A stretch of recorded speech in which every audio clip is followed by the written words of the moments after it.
When we look at astrology from an ascending energy point of view, from the ascension process, from the awakening souls, sensitive to the light worker perspective, and examine astrology and the zodiac and nakshatra, it gives a completely different picture. And that's the purpose of me making all of these things, because these are the kind of downloads I'm getting at the moment, right?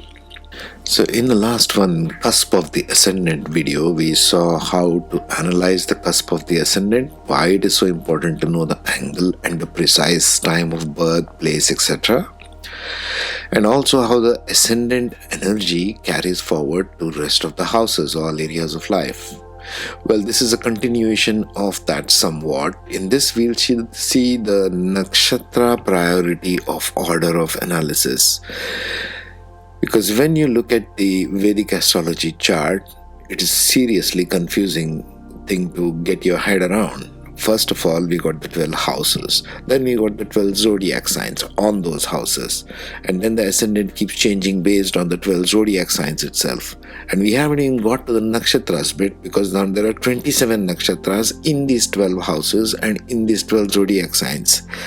So it's a really confusing place to begin with, and we need a sort of a step-by-step process to analyze it. And not only that, we need to study from actual case studies of real people living right now, common people like you and me.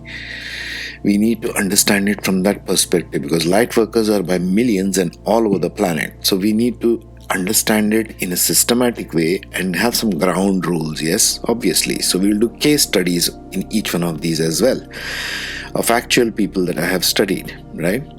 And then we will start to think, oh, okay, this is how it works, and so on. So nakshatra order of priorities, without further ado. These are the rules listed on the screen there. Number 1, check the ascendant nakshatra, as this energy is carried to the entire chart in all areas of life. Number 2, check the Moon Nakshatra, speaks of the emotional content of the mind. Number 3, check the Sun Nakshatra, speaks of the soul attachment towards that theme in this particular life. Check the rest of the planets. Number 4, starting with the ascendant lord of the sign. Meaning, if your ascendant is in Libra, you got to check for the Venus and what the nakshatra of Venus is in. That kind of a thing. And remaining for the respective areas of the life wherever planets are deposited. This is number 4. Number 5, you get to the nodes of the moon. You get to the Rahu and the Ketu and the nakshatra they sit in, which will be 180 degrees opposite. Yes, they are always on the opposite sides of the same axis. So you got to see the Rahu Ketu axis and the dispositor placement of each, meaning Rahu only thinks like whatever planet where Rahu is sitting and the lord of that particular sign is. For example, if Rahu is in Gemini, he'll start thinking like Mercury. If Rahu is in Sagittarius, he'll start thinking like Jupiter, wherever Jupiter is placed. That's the simple way of analysis, dispositor.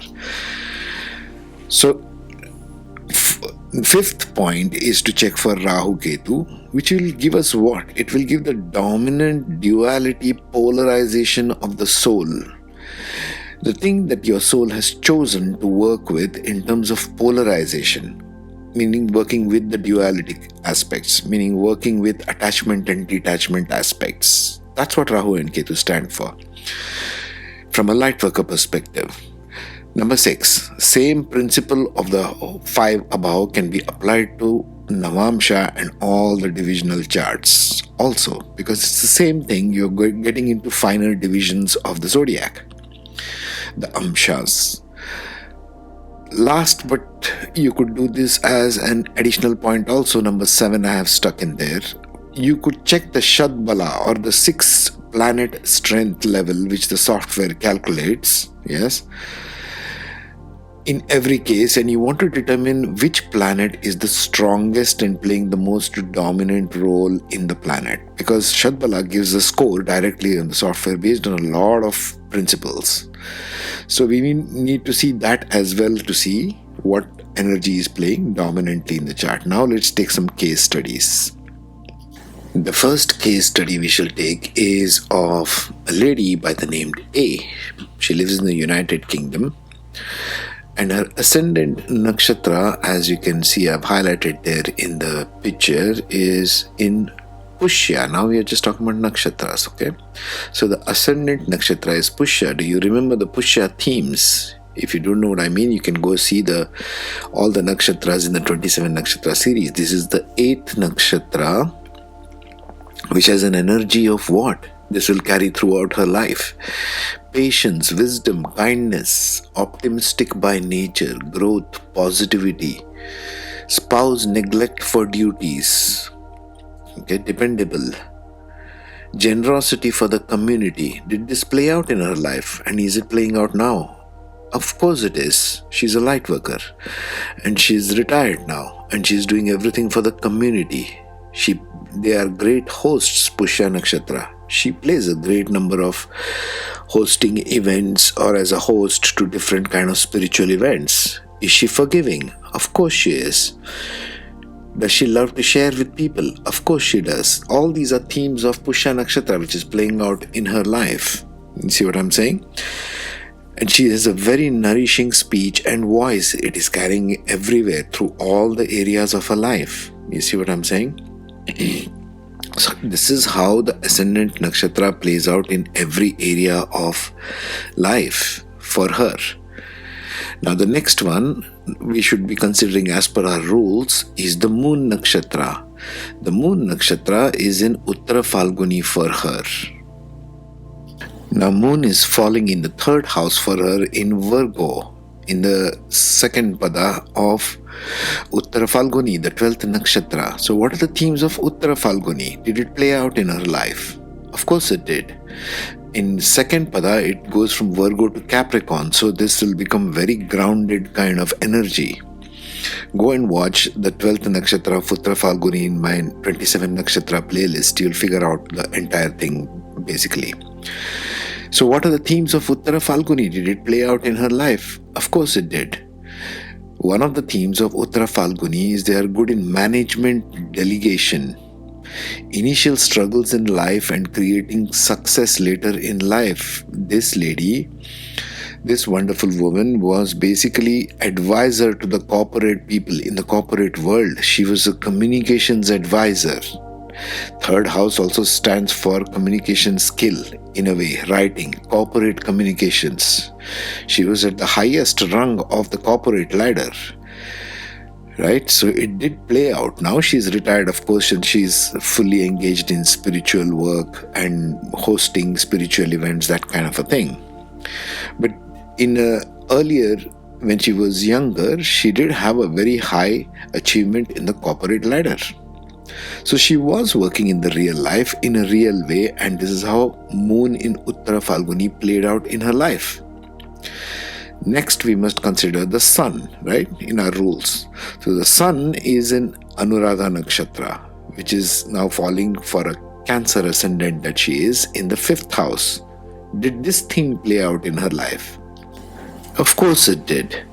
Let's look at the 17th Nakshatra of Anuradha theme for a minute. It is falling in the 1st pada. The Sun is falling in the 1st pada of Anuradha Nakshatra, as you can see. And what would the 1st pada be? Scorpio going into Leo in Navamsha, and it's in the Dharma pada. What themes of Anuradha Nakshatra played out in her life? Well, universal love. She is all about universal love. Diplomatic and good to lead a team. She's very diplomatic and she's got excellent team leadership skills. That's why she was the head of corporate communications in her mainstream career before her retirement. Power to worship. She's a very bhakti kind of individual and she loves bhajans and kirtans and Eastern culture of India and everything else. This came naturally to her, the power to worship, bhakti. Another theme of Anuradha Nakshatra is they are very disciplined and humanitarian by nature. She is everything in those two. She's a very humanitarian kind of person and she's very disciplined as well. See how Sun Nakshatra also played out in her life? Next, we thought we will see the Shadbala also in this particular case, because Venus and Saturn, as you can see, hold the highest score in Shadbala, and they both are in Vishakha Nakshatra. This one thing you should observe: in number of planets or points are bunched in one nakshatra and they have a high score on Shadbala, that theme also becomes dominant. Let's see if she has that theme going on. So what is the 16th nakshatra of Vishakha, in which Venus and Saturn are sitting for her? Speak to us about how did this theme play out in her life, because this is the next dominant theme after the ascendant Sun and Moon. Well, dedicated to target achievement. This is one of the themes of Vishakha Nakshatra, and boy did she achieve target. She was the head of corporate communications. Inner strength and drive for purification. This is what she strived till the end of her career and to bring to the corporate world. She wanted to bring the communications from an integrity point of view, and she did that. She told me all about it. Focus and achieving goals. Did she achieve goals in her life? Absolutely. Head of corporate communications is no small feat, right? Now let's take the next case study. Now this beautiful lady, let's call her name as B. She lives in the United States and she is currently practicing as a life coach. Her ascendant is in Mrigashira Nakshatra in Gemini, in the third pada. Now if you go to the 5th video in the Nakshatra series, the Mrigashira Nakshatra, and in the third pada you will find Gemini goes into Libra. This is very mental oriented, very air kind of sign. Both are air signs and the graduating form of Gemini to Libra. So mind is very, very sharp. Okay. And did Mrigashira Nakshatra play out in her life? It will carry to all areas. Like I said, Ascendant Nakshatra will carry out to all areas of life. Well, what's the energy of Mrigashira Nakshatra? Flexible, joyous, gentle charm and grace. She is all about gentle charm and grace. Very graceful lady. Foodie. This I don't know because I personally have not met her. Continuous searching for a calling is one of the big themes of Mrigashira Nakshatra. And life coach, meaning she is always searching, improving upon herself and giving that good advice, that good guidance to the rest of the community as a life coach. Mrigashira Nakshatra can be really good as a life coach, and being ascendant as well as the moon, if you can see there, moon is conjunct the ascendant in the third pada of Gemini. So emotional content is also there. You need emotional content to be a very good life coach. She's very successful. And we can understand why. Because Mrigashira is meaning like a deer which constantly searches for meanings. The symbol is the head of a deer. It is constantly searching something. It is very good in handling relationship issues. It's also about spirituality. She's a light worker, but working as a life coach. Light workers need not necessarily be someone who's chanting mantras all the time or sitting doing some shamanic ceremony. Yes, light worker can be all of us doing everyday kind of work. They can be engineers, doctors, lawyers. They can be life coaches or communication specialists like we saw in the earlier case. So the ascendant and moon in Mrigashira gives a very strong theme of doing mental research, deep kind of understanding of human psyche, relationships, and constantly improving through life. What is a life coach? Who's constantly improving themselves as well as spreading the information and bringing other people up, uplifting the folks, right, in terms of their knowledge and understanding. So it's a good one. Next comes the Sun Nakshatra after Ascendant and Moon. The Sun, where is it? It is in Magha Nakshatra. It is exalted and it is in the third house of skill, third house of working, third house of improving communications. Sun is very exalted, as in she will almost be like a Leo. Although she is a Gemini ascendant, she wants to have the leadership position and she will. She's a very good, popular life coach. Yes. And let's see the themes of Magha Nakshatra, because Magha Nakshatra will play out there. Now, Magha Nakshatra, the 10th one in the 27 nakshatras, you can watch that video if you want, has an ancestor energy. They are very traditional. They hold on to family culture. So she works with the traditional culture in that way. She's very traditionally minded. She's got 2 beautiful children, a husband, happily married. Everything is fine. But she's also seeking power, leadership, fame, and she's very outspoken and brave. Now put this together with the life coach.